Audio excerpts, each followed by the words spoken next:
Hey, what's up? It's DJ. Today we got some new and updated mods to take a look at for FarmSim 25. A total 23 mods released. All platforms got 11 new and 6 updates, and PC Mac players got 4 new and 2 updates. Got some pretty cool stuff in a nice wide range, including maps and all kinds of mods. So check the timestamp, see what you want to see first, and let's jump right in. All right, let's start them off with new ones for all platforms. We have a new map. This is Dalberg. Now, this was released back at Farming Simulator 19, originally on consoles, and then I think it was quickly removed because I found a Mr. Silly P video about it, and it is showing currently PC only back at FarmSim 19. Also, I apologize for any jittering or anything like that. We just had an update a couple days ago, and some of the trees are loading in for the first time. As you can tell, it's a massive logging map with a really tight valley straight down the middle of the map, and then we've got everything else just kind of spread around.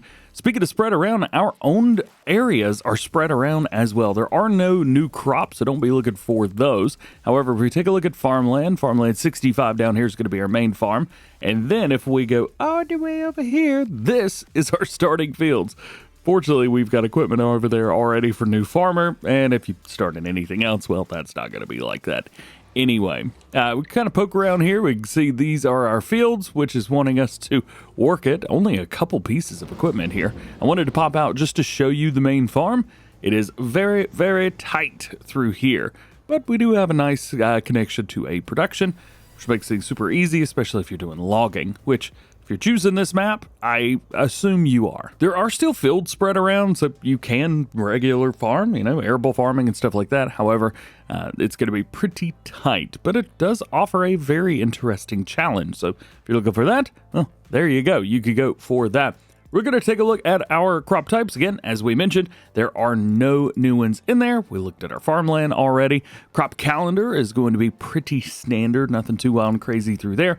No animal pens are on the map by default. Here are your contracts after a couple hours in the game. As you would expect, we have some, well, a little bit of mix of everything. Nice mowing contract there on 34. That's pretty sweet.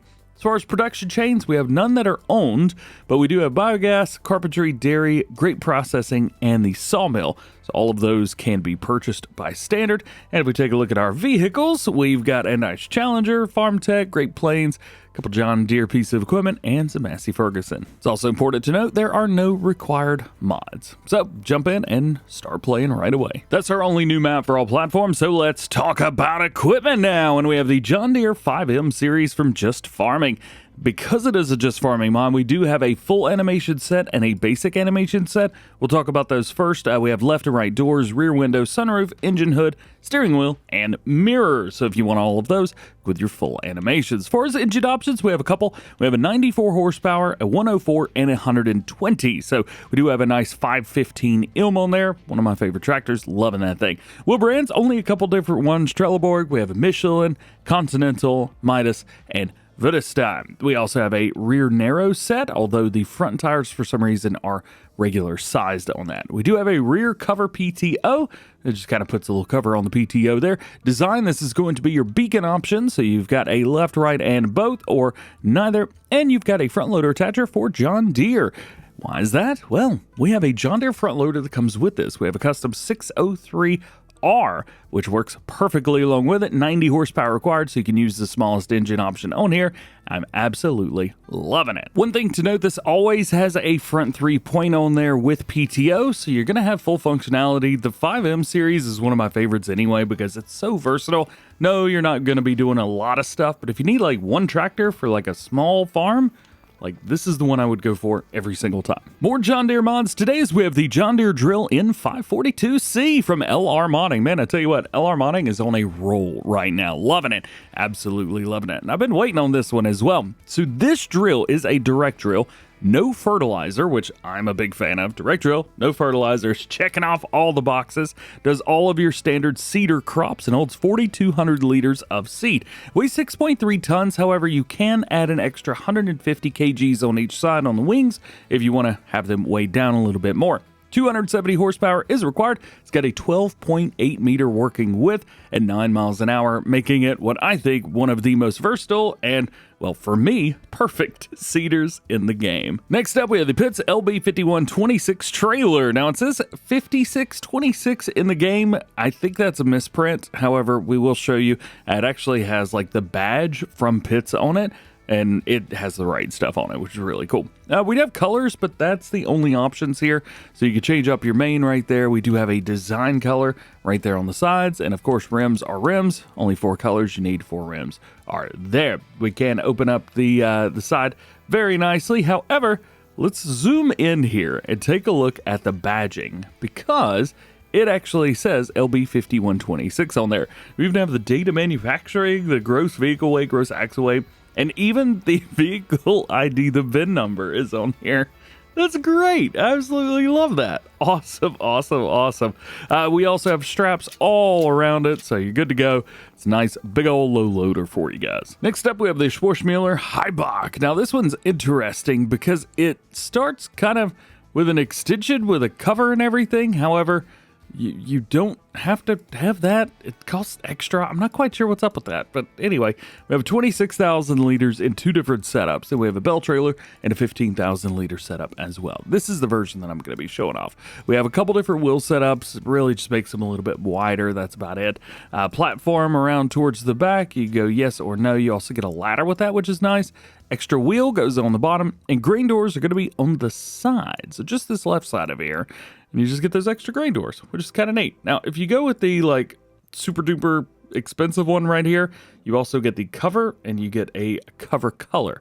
As far as everything else goes, you have colors for days. Next one's the homemade Bale trailer. Nothing too wild and crazy with this guy. We have a couple different color options. We have the main color, and then we have a rim color. I'm not quite sure why they didn't just go for everything, but there you go. And it almost looks like we've got clipping with the wheels, but we do not. So I did pull this out and look at it. No clipping issues. I like the duals. Those are very, very cool. Yeah, otherwise it's just a standard Bale trailer. Moving on, we have the Quivogne Blackbear Evo 5.20. So we have 2 versions of this. One's got a 3-point on the back. The other has a roller on the back. So the version with your 3-point hitch, 250 horsepower required, 5.2 meter working with 7 miles an hour. It's a cultivator. I don't know if I mentioned that, but there you go. And then we have the roll set, which takes a second to load in, but we are good to go. You see it's already connected back there. 300 horsepower for the full setup, 5.2 meter work width, and 9 miles an hour. Now, if you load these in and you go for the roll, it is technically a different piece of equipment, which is kind of interesting, and you can even detach it and everything. That I find kind of neat. I'll be honest with you. I did want to bring this out into the field just to try it out and see how we're getting along with it. So when we lower everything all at once so that there's no issues, no questions. So you're cultivating, you're rolling, getting it all done at once. That's a beautiful piece of machinery. Last piece of equipment is going to be the Knoche Crossmax 300. This is a disc harrow, and we can add a seeding unit to the top. You can also add a weeder to the back of it as well. However, I don't think you're going to be using the weeder because it's a disc harrow. So they go into the ground already. But it does look really cool back there. 200 liters for that seeder right there. 95 horsepower in total is going to be required, regardless if you go for the seeder or not.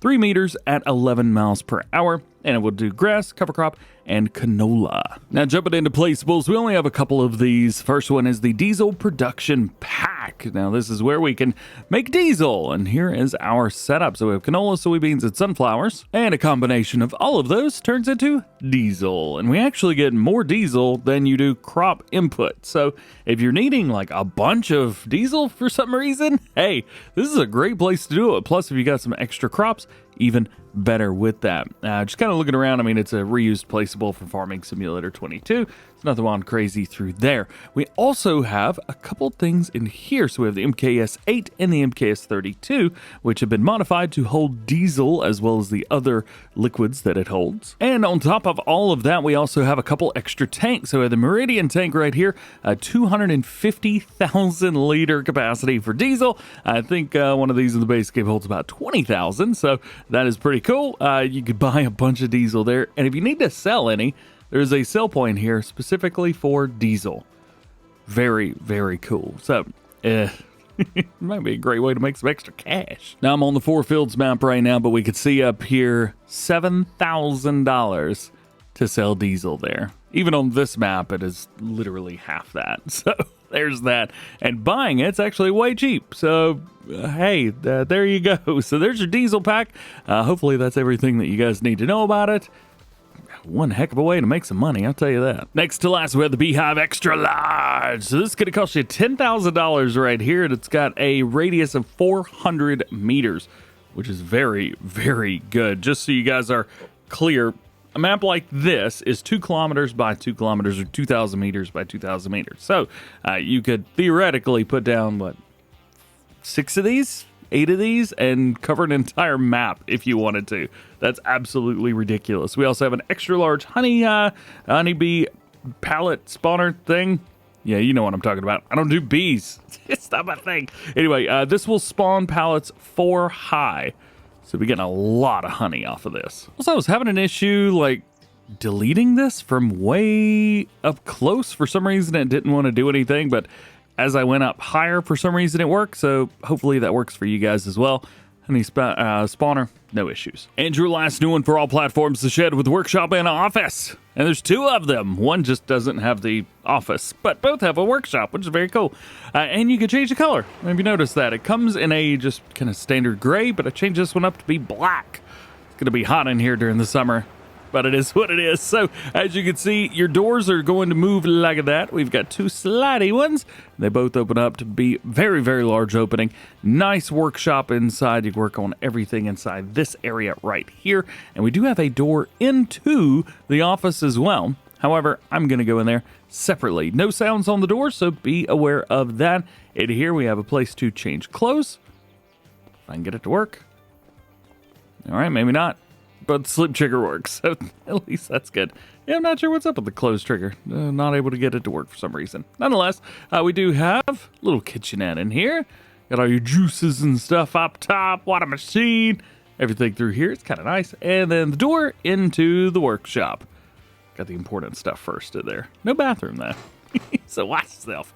And then over here, if we swing over to the big garage, we will sneak in here. Well, this one's just like the other one, just no door right there. Also, we have another door here as well, so you can open that up. We do have lights in here. If we come over here and click the trigger, there you go. All right, let's talk about some updates for all platforms. We got the small corn dryer. This is going to be version 1001. Fixed an error related to the fill type of dry corn. Secondly, we have Logistics Center version 1.1, minor visual fixes. BGR Animal Barns Pack version 1001. Fixed liquid manure filling, added the option to build pens without pastures. Translations improved and door sounds changed. Manure Heap 12X6M version 1001, adapted the XML. Repair Workshop version 1001, fixed the teleport issue with the icons, fixed the lights, and added optional paintable benches. And your last update for all platforms, Construction Fence version number 2. Rollers on the construction fence gates. Now we jump over to new ones for PC and Mac players. We have a map, New Endeavor 4X. This is a start from scratch style, kind of do-it-yourself 4X map. There are 70 farmlands in total. We do have some new crop types as well, which is very nice. It says precision farming ready, but I think most things are at this point. And there are collectibles, which is very, very nice to see. As far as farmland, well, we can take a look at that at first. It starts from 1 and goes all the way to the side to 10, then 11 through 20, and so on and so forth, all the way down to 70. One of the nice things that I like is it's not all square fields. In the past, we've seen stuff like this being square, and I'm not a big fan of that. Also, it's setting you up. I don't know if you can kind of see this, but it's setting you up to have like little areas down here by the road. So this would be through here. So you could actually like buy a little plot, build on it, etc., etc. It's kind of neat. As far as what you get in new farmer mode, you get this area down here with a field on it, and that is it. And don't worry, you don't get any sheds either. Everything's just kind of plopped right here. I do find this plow a little bit interesting though, because it requires 210 horsepower at the very, very least. If we jump in here real quick and take a look at it, here you go, the Pottinger Servo, 210 horsepower required. We got 116 horsepower on a little John Deere, and we've got 160 on the Challenger. So technically neither one can run this plow very well. Probably going to upgrade that first if you play on this map. As far as everything else go, here are your new crops in here. Rye, millet, mustard, lavender, and poppy. Here is your crop calendar, looking pretty normal to me. No animal pens. We do, interestingly enough, have contracts, and we have some $0 fertilizing contracts. I'm not quite sure what's up with those, but yeah, they exist, I guess. Of course, wood transport and deadwood. Ooh. Yawn. We also have a few production chains. We have the biogas plant and the sawmill, so grass and wood.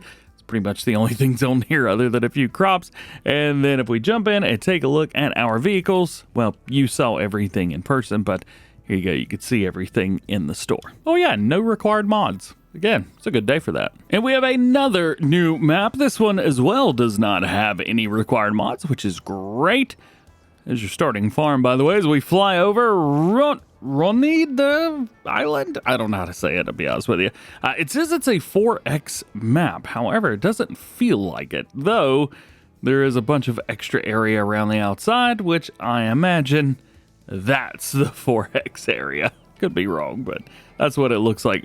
This is a standard start from scratch farm. Again, just like the previous one, you can jump in, buy what you need, and just have some fun. This one does not have any of that extra stuff though, but it is surrounded by water. So that's kind of neat, like old school farm sim. Everything is surrounded by water. You gotta love it. As far as what we get, there are no new crop types, as mentioned. Farmland is just this area down here. If we have a little visit, we can see we've got a trailer, we've got some logging machinery, and we've got a trailer right there. Did I say a trailer? Well, there are two trailers. I guess the one you live in and that one. Oh, there's this one too. Why do we have two of those? All right, well, whatever. It does look like the majority of the trees can be cut down and are non-problematic. Of course, we always have issues with stuff like that, but those don't seem to have collisions. I'm trying to look through. Looks like most all the trees on here can be cut down nice and easy, which is nice, though it is PC only. So does it really matter? You just hit delete and they'll all go away. So there's that. As far as everything, we have them in squares, 198 purchasable farmlands to choose from. Here's your crop calendar, as per usual, pretty standard. No animals on there, though the animal dealer does have animals to move around. We do have a tedding contract, which is neat, and we have no production chain, so be ready for that. As far as the vehicles that you own, well, we have a couple, but, well, you've already seen them. Really, the only area of the map that's got anything going on, or even a field, is down here at the very bottom. There's your animal dealer right there, and then we've got all kinds. Well, that's it. This is town. I guess you could build it up if you really wanted to. Next up, we have the Krassort slurry container. This is the branded version of the lizard slurry container that we got yesterday, which was the only new mod to be released yesterday. So it had front and center, 55,000 liters for slurry and digestate, 70 horsepower is required on it. A couple different wheel brands, and we have colors. Why is it bouncing like that? Well, for some reason, whenever you take a look at it here, the wheels are down and stuck in the ground. And hey, because this map is PC only, ignore that, I'm preparing for the next mod, you can do kind of whatever you want. So I was able to build a bridge to the edge of the world. Turns out the Earth really is flat. And lastly, today we have Custom Productions Woodchips Edition. This adds a wood chip production line to all sawmills, except for the smallest one. And pre-placed sawmills on base game maps also receive the ability to produce wood chips as well. The pallet location for the final products of the medium and large sawmills have been changed, and the large sawmill has been changed to improve space storage. So this is the existing stuff, not new stuff. Lastly, today we have updates for PC and Mac players, only two of them. We have the map for Bridges, version 1.02. Some fields can now be merged. Farmland on the farm has been revised. Missing grass has been added. Interior space on a large farm hall has been removed. Traffic has been revised so that there are no or hardly any traffic jams. Front yards and gardens of individual houses now have decorative grass instead of meadow, and fences on the farm are now removable. And lastly, Vehicle Inspector, version 1.04, fixed the Lure Era 335 for the Straw Harvest Pack DLC. And that is it. Thank you so much for hanging out with me today. Hope you enjoyed this one. Drop a like on it if you did. Get subscribed if you're new, and join the DjGoHam fam. Double check your notifications. That way you never miss videos like this one. I hope you have an awesome day, and I hope you get to enjoy playing Farm Sim, playing with these mods, and we'll catch you in the next one.